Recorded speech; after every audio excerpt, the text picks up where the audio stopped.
Prices are still high. Yeah, I agree with you. You said you want to take this on by going after those who engage in price gouging. Yeah.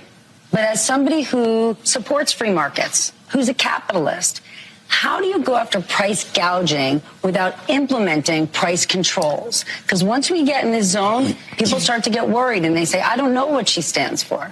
So, just to be very frank, I am never going to apologize for going after companies and corporations that take advantage of the desperation of the American people. And yeah, I'm going to go after them. Yes, I'm going to go after them.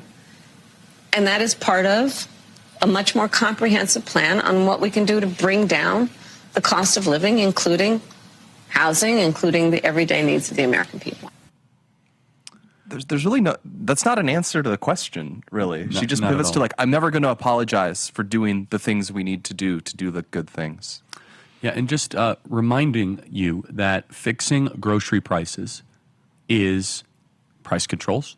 And it's just like manifestly insane behavior. Like, explain why quickly. Well, so first of all, the grocery industry is infamously like the tightest margin industry. That's why like pharmacies came to be. Yeah, it's very difficult to make a lot of money in groceries. Like, it's a highly competitive good that everyone needs. They basically get by on 1 or 2% margins, and the idea that they just like hike prices because of greed is just very silly. And also, it's just food price controls are very classically a failed economic behavior that's been a feature of very backwards governments in, you'll see it in Venezuela, you'd see it in Cuba, you'd see it in the Soviet Union. And what you get is shortages. Yes. When you do price controls on goods, the result is not, oh, the goods are cheaper and it's great. You get shortages because prices are a mechanism to keep supply matching with demand. No, that's right. That's how the supplier and the demander or the customer communicate. So yes, you will get food shortages if Kamala gets her way. Let's play cut 134. The word of the day is holistic.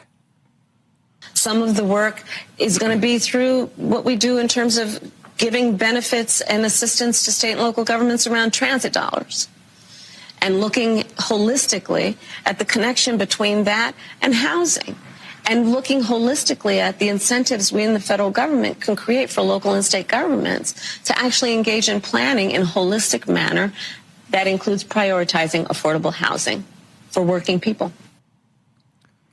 Madam Vice President, what does holistic mean? Exactly. You use that word 3 times. What is holistic? The left can't define basic terms. I think you were onto something, Blake, where someone in one of these interviews say, okay, so you say you're a prosecutor. Here's 3 random questions. What is the Fifth Amendment? What is the Fifth Amendment? Kamala, what is the Fifth Amendment? Can you tell me what it is? What was Marbury versus Madison? Very simple, established judicial review. And I don't know, what's one other? Do some civil procedure question that a regular prosecutor would know. I don't even have to know it, but a prosecutor should know it. But those 2 right there are pretty simple, right? What is Marbury versus Madison and what is the Fifth Amendment? Do you think Kamala knows the answer to those 2 questions? Unlikely. In fairness, you think Trump knows the answer on Marbury versus Madison? But he doesn't pretend to be a prosecutor. It's not a shtick. Do I think Donald Trump knows what drywall is? It'd be really funny if someone asked him a straight real estate question and have him just go. I've had this idea for his campaign for a while, running out of time. Donald Trump walking a job site and filming it would be hilarious. He knows every detail of how job sites Start telling work. a story about 100%. something. Yeah. So it's, again, he's running as a real estate developer. She's running as a prosecutor. She doesn't probably know those things.